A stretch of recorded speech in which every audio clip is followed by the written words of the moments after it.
Hello again and welcome to another Mordian Glory Warhammer 40k video. And I don't mean to alarm you, but I've got a pretty hot take, a bold statement if you will. I think the new Deathwatch kill teams are great. And so with that very spicy meatball thrown into the crowd, let's not mess around any further. I'm going to have to back this up pretty quickly. Let's power up the phase sword and charge right into today's episode. Attention, guardsmen. My ever salty partner in crime, Admiral Simon, has got an important announcement for you. This September and October, I am doing a charity walk along the Inca Trail to Machu Picchu. We'll be raising money for two fantastic charities, our local hospice, Halton Haven, and also the Pink Ribbon Foundation that raises funds to combat breast cancer. As I hate camping, walking, and will be shitting in a bucket for 4 days, I will be particularly salty and would value any support you can give us.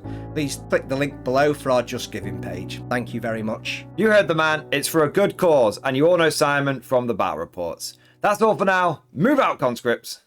So before we get into the nitty-gritty detail of the Deathwatch kill team datasheet, we need to look at the big picture for a moment. For those of you that don't know, Deathwatch were recently soft squatted. They went from being a standalone faction with their own index to being folded into the new Agents of Imperium Codex. Now, of course, it goes without saying that this was a bit of a tragedy. Deathwatch were an incredibly cool faction, one that had been introduced back in 3rd or 4th edition, with kill teams being allied into Imperial Guard armies and White Dwarf battle reports, and then them becoming a standalone faction over the course of sort of 6th and 7th edition. They were very badass, and I have a lot of sympathy for those Deathwatch mains, those people that have committed their life and soul to this army, and seeing the heart ripped out of it.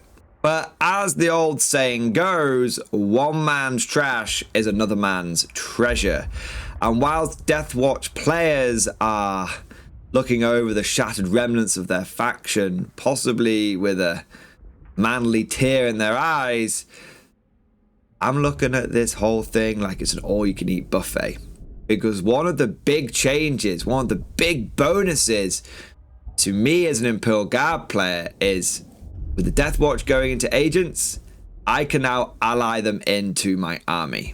And no word of a lie, I think Deathwatch kill teams are genuinely fantastic choice for Guard players to consider for their lists.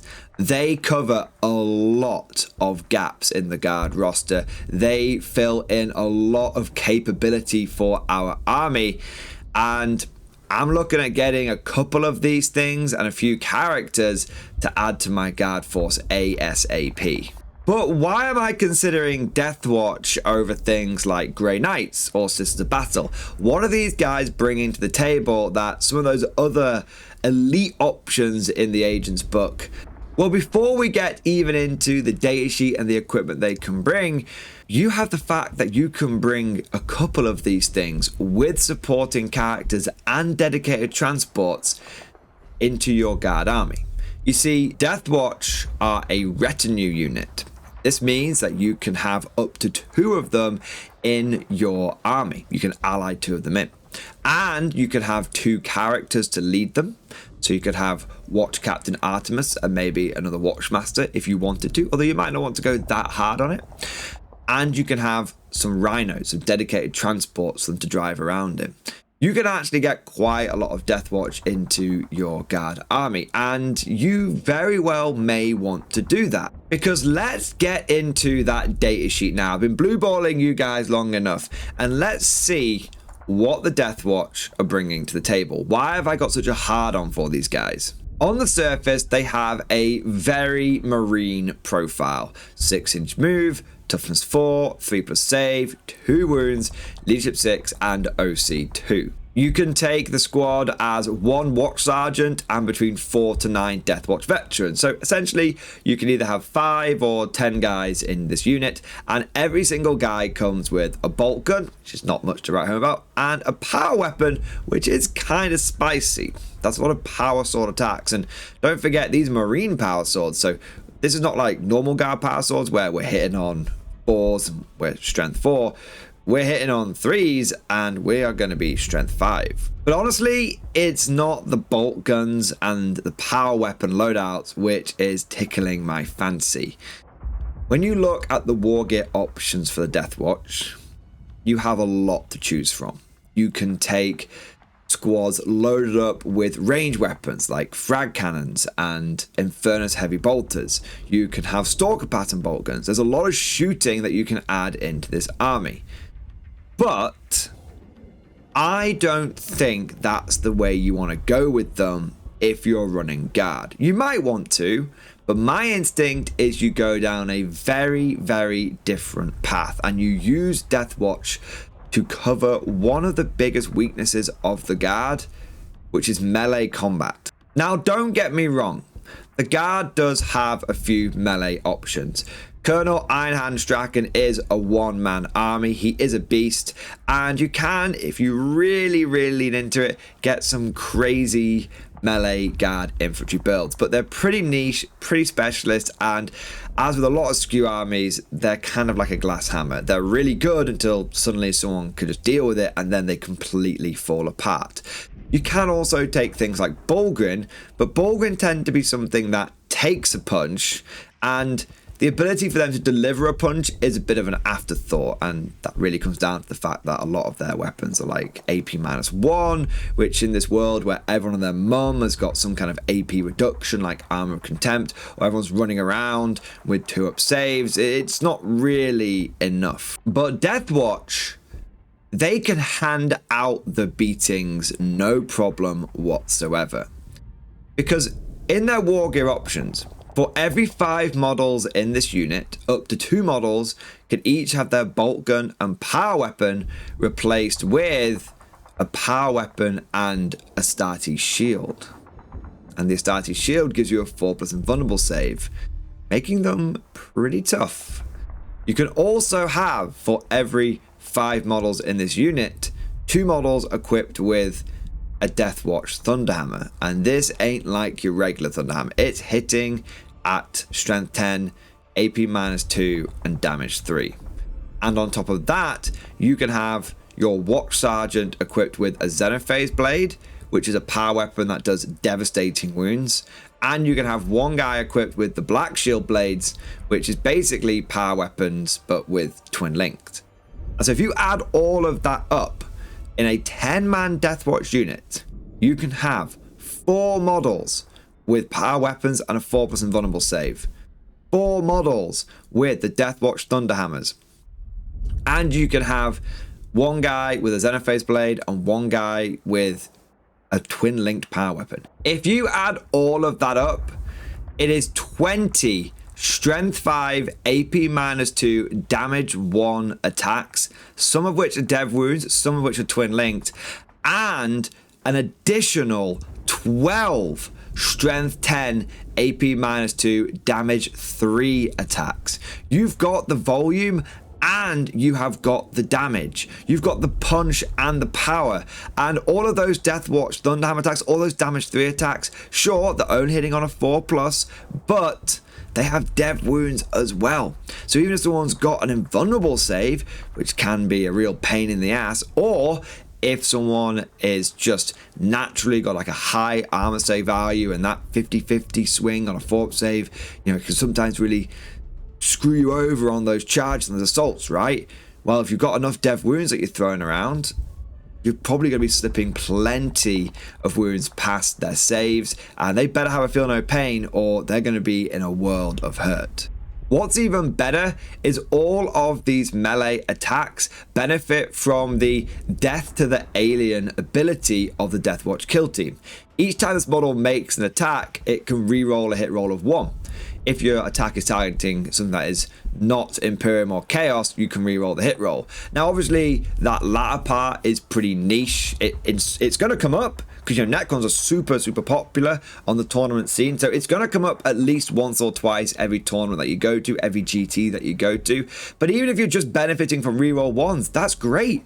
Most of your attacks are hitting on 3s. It gives you a little bit of a safety blanket when it comes to those Thunder Hammers, which are hitting on 4s. It just adds extra reliability into the unit. Honestly, I don't really need to go on about this. Having inbuilt rerolls on a unit, even 1s, is a very useful and universally good ability. And truly, there is nothing in the Guard Index right now which can come close to matching this Deathwatch kill team for close combat potential.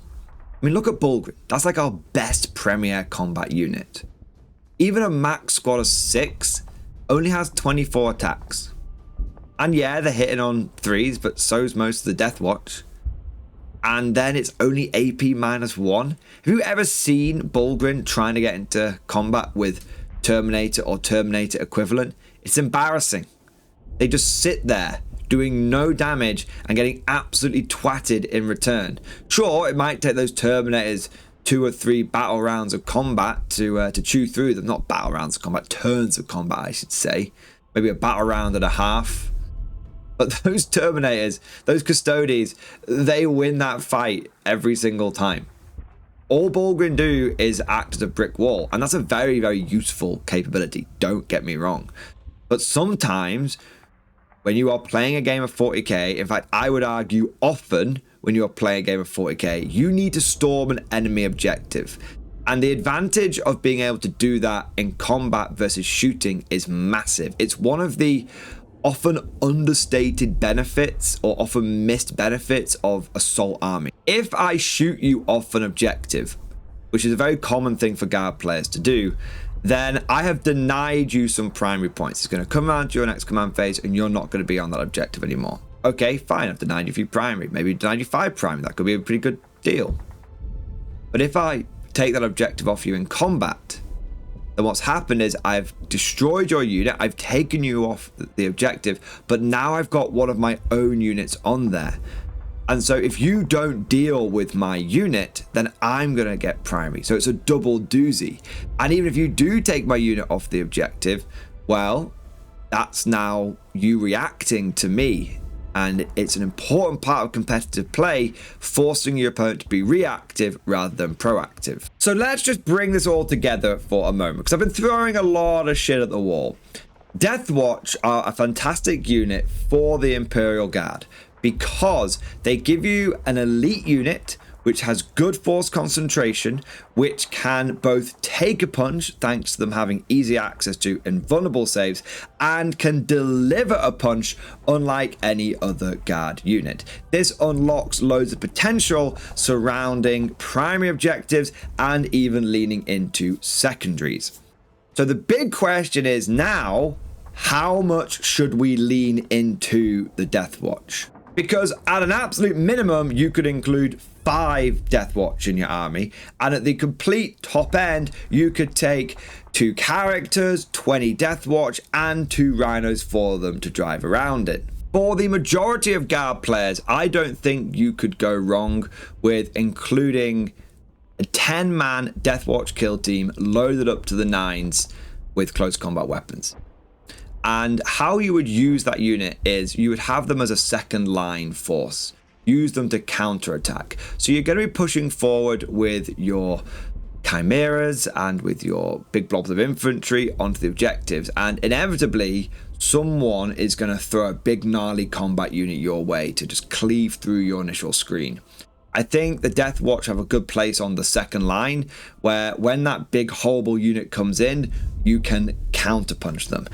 A good way you could use Bulgrins and Deathwatch together to have a really cool like elite Guard army where you've got Deathwatch, Bulgrins, and then basically like tanks, is the Bulgrin could take the charge and hold the enemy in place, and then the Deathwatch can go in and deliver that counter attack. If you're like me and you want to lean more into the mechanized side of warfare and really keep that momentum going, then you might want to add a rhino to your army for the Deathwatch kill team so that they can keep up with the rest of your mechanized infantry. And sometimes they can be used as a counter punch, sometimes they can be used to deliver the first punch. You can't really go wrong with a Deathwatch kill team in a rhino. It does start getting up to just under 300 points, but it's still a worthwhile investment, I think. Now that covers a couple of sensible ways that you could incorporate Deathwatch into your guard army, just seasoning the overall force with them, but at its core, you're still very much a guard army. One way that I would avoid using Deathwatch that I wouldn't recommend is just having like 5. I think just like a squad of 5, it's not going to pack enough punch, it's not going to be durable enough. You might use a couple of 5-man teams purely as essentially like one-shot weapons, one-shot missiles that you just yeet out at the enemy. But I think you're probably going to be better off with the 10-man squad that can guarantee it slaps the crap out of whatever you need to counter-attack or clear off an objective. But what if we weren't sensible? What if we really went for it? What if we took as much Deathwatch as we could in our guard army? How would that look and how would we use it? Well, of course you could take 2 Deathwatch kill teams, 10-man strong, load them up with all the combat weapons and put them in a couple of rhinos. But where I think things get interesting is with the characters that you can potentially add to them. The Watchmaster is a pricey boy, he's like over 100 points. But he comes with strategic knowledge. This is an ability which allows your unit to shoot and charge in a turn in which it advanced or fell back. Now, if you took your Watchmaster, put him in your Deathwatch kill team, put all of that into a rhino. Turn 1, you could disembark from the rhino 3 inches, move 6 inches, advance potentially up to another 6 inches, and suddenly you're getting a unit that could be in the enemy's face turn 1. Simply just having the ability to advance and charge is super powerful. Maybe you don't go crazy and do it turn 1. Maybe you stage in your rhino quite nicely turn 1, and then turn 2 you start jumping out and running at people and going absolutely bonkers at them. Yeah, maybe you could do it that way for sure, but just having advance and charge is quite spicy. Or you could lean into Watchmaster Artemis, who is a named character. He's an epic hero, so you can only have one of him. But he does give the unit that he is leading lethal hits. Not a bad thing at all. You've got a lot of power weapons in there. They're only strength 5. Sometimes strength 5 is really good because it can wound things totally okay. Sometimes you're going into vehicles and you need something a little bit more than strength 5. Well, lethal hits can be pretty big, especially lethal hits combined with full rerolls to hit with the Deathwatch kill team's datasheet ability. A lot of potential lethals against those Xenos vehicles. Now, if you were to go full bore on the Deathwatch and you went for Artemis leading a 10-man squad and a rhino, and a Watchmaster leading a 10-man squad and a rhino, you're probably looking like 700, 800 points. And as a guard player, my natural inclination with that is no. That's way too much to spend on essentially 2 squads in transports. But let's look at this from a non-guard perspective for a moment. For a lot of armies, that is a totally normal thing to do. Most elite armies don't do what guard do. We take 3 crappy units that either working together or one supports the other with orders or something, start doing well.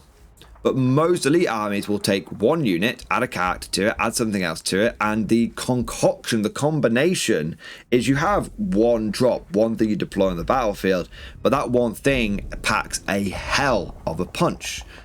And I quite like the idea of taking that elite aspect, that intense force concentration, and then supporting it with what guard does best, and that's firepower. I got evil thoughts going through my head of a triple Rogel Dawn, double Deathwatch kill team list, supported by a little bit of artillery and a few cheap objective holders.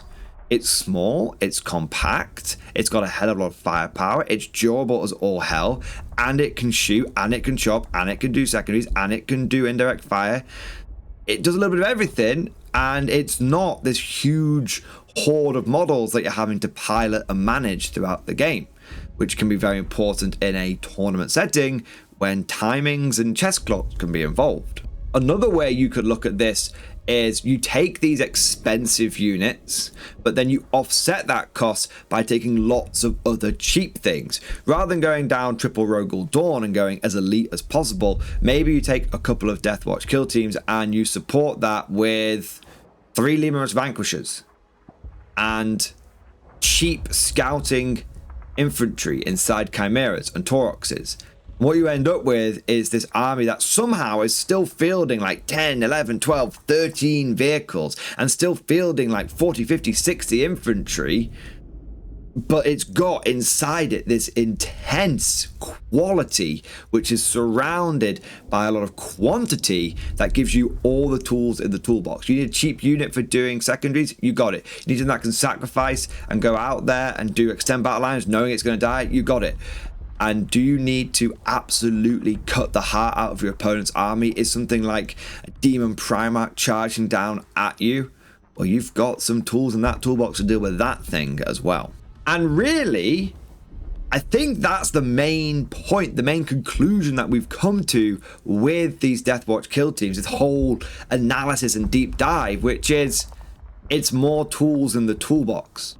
It's more ways you can handle battlefield situations. And if you can take Deathwatch kill teams and marry them into the Guard, they have a lot of potential. There's not necessarily one right way of doing it. If you want a couple 100-point kill teams that you can throw out there as disposable cheap counterattack units, you've got it.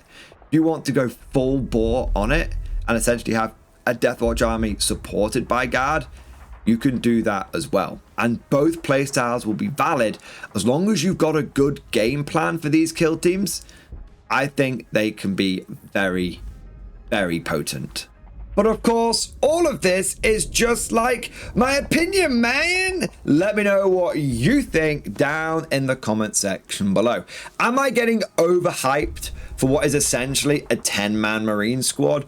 Or do you think that there is a bit of a hidden gem here? And do you think that Guard can really leverage these new assets?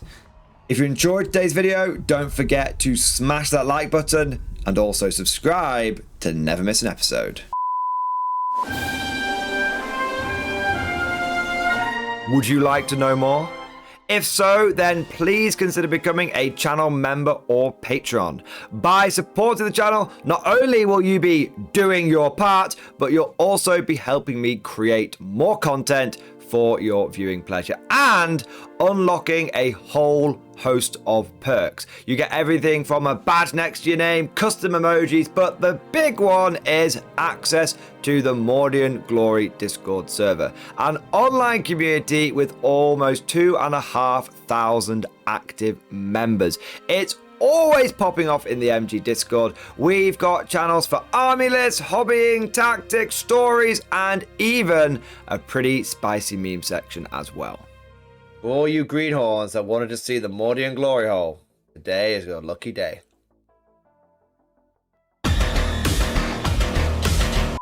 And joking aside, I do want to say a massive thank you to all of the current channel members and patrons. You guys are amazing, truly the lifeblood of the channel. I could not do Mordian Glory full-time without the incredible and generous support of my members, so thank you guys so much.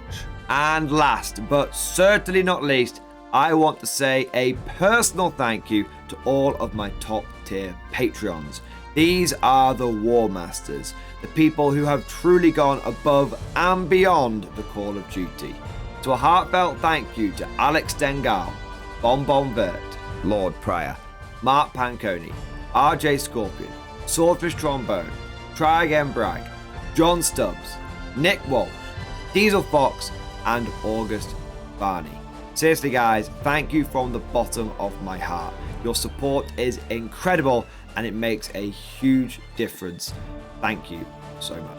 That's all for now. Hope you've all enjoyed today's video. And of course, as always, see you guys next time.